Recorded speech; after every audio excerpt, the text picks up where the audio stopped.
मेरा नाम कोमल है। अभी मैं 21 साल की हूँ और दिखने में काफ़ी खूबसूरत हूँ। मेरा रंग की बिल्कुल गोरी और दुबली पतली हूँ, लेकिन मेरा चेहरा लोगों को खूब भाता है। ये बात उस समय की है जब मैं स्कूल की बड़ी कक्षा में पढ़ती थी। मेरे एक दूर के रिश्ते के मामा, जिनका नाम रितेश था, मुझे ट्यूशन पढ़ाने मेरे घर आते थे। वह हमारे घर के पास ही रहते थे और खुद भी किसी कंपटीशन की तैयारी कर रहे थे। वो मुझसे लगभग 1 या 2 साल ही बड़े होंगे।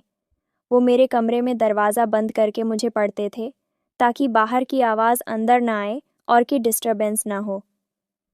पढ़ाई के साथ साथ वह मुझे बहुत कुछ सिखाते, बताते थे और बातें करते थे। शादी के बाद मेरे साथ क्या क्या होगा, वो इस बारे में मुझसे ज़्यादा बात किया करते थे।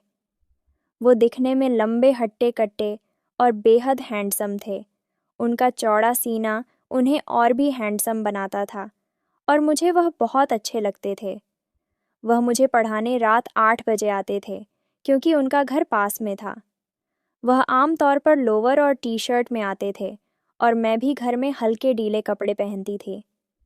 मेरे घर में सिर्फ 4 लोग, एक मम्मी पापा, मेरा छोटा भाई और मैं। एक दिन मैं किताब में झुकी हुई पढ़ रही थी और मामा मुझे समझा रहे थे। उन दिनों बोर्ड एग्ज़ाम की वजह से मुझे कहीं बाहर जाने की मनाही थी। मेरे मम्मी पापा को रितेश मामा पर बहुत भरोसा था, भले ही वह दूर के रिश्तेदार थे। कुछ दिनों बाद मेरी मौसी की बेटी की शादी थी, जिसके लिए मम्मी पापा और भाई को 2 दिन के लिए मौसी के घर जाना था। मैं नहीं जा सकती थी, क्योंकि मेरा एग्ज़ाम चल रहा था। पापा ने रितेश मामा को मेरी देखभाल की जिम्मेदारी सौंप दी और पापा ने रितेश मामा से कहा, इन 2 दिनों में जब तक हम लोग वापस नहीं आते, तुम कोमल का ख्याल रखना और तब तक तुम हमारे घर के बाहर वाले कमरे में सो जाना। मामा मुझे कुछ दिनों से साइंस पढ़ा रहे थे। पहले मुझे इस विषय में ज़्यादा समझ नहीं थी, लेकिन धीरे धीरे रुचि आने लगी। 2 दिन पहले मामा अपने फ़ोन में मुझे कुछ अजीब तरह की वीडियोस दिखाने लगे और बोले, इन वीडियो को देख लो, इनसे तुम्हें चैप्टर अच्छे से समझ आ जाएगा। उन्होंने सारे वीडियो मेरे मोबाइल में भेज दिए और एक वीडियो चलाकर मुझे समझाया। उस रात मुझे ठीक से नींद नहीं आई। मैंने देर रात तक मामा के भेजे सारे वीडियो देखे। जब मम्मी पापा और भाई मौसी की बेटी की शादी में चले गए, मैं दिन में घर में अकेली थी। मैंने जल्दी से खाना बनाया और रात 8 बजे मामा के आने का इंतज़ार करने लगी। तभी डोरबेल बजी। मैंने दरवाज़ा खोला तो देखा, मामा हाफ पैंट और टी शर्ट में आए थे। वो मुझे पढ़ाने लगे।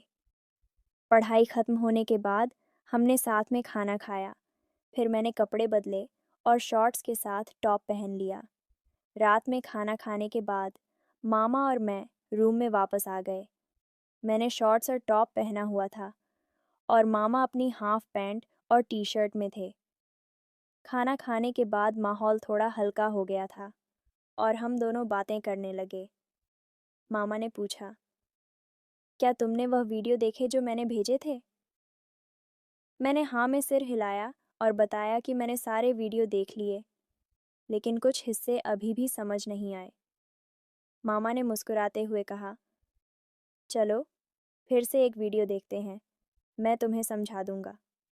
उन्होंने अपना मोबाइल निकाला और एक वीडियो चलाया। इस बार वह मेरे और करीब बैठ गए, ताकि हम दोनों स्क्रीन को अच्छे से देख सकें। लेकिन उस वीडियो में कुछ हिस्से ऐसे थे जो मेरी समझ के बाहर थे। मामा ने धीरे धीरे बहुत आसान भाषा में मुझे समझाना शुरू किया।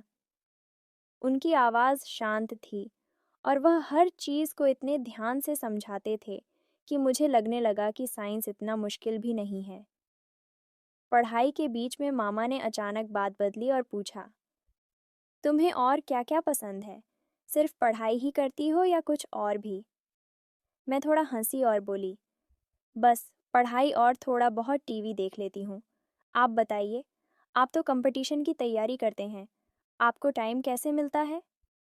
मामा ने हंसते हुए कहा, अरे टाइम तो निकालना पड़ता है। फिर वह थोड़ा रुके और बोले, तुम बहुत समझदार हो और मेहनती भी, बोर्ड एग्ज़ाम में अच्छे नंबर लाओगी।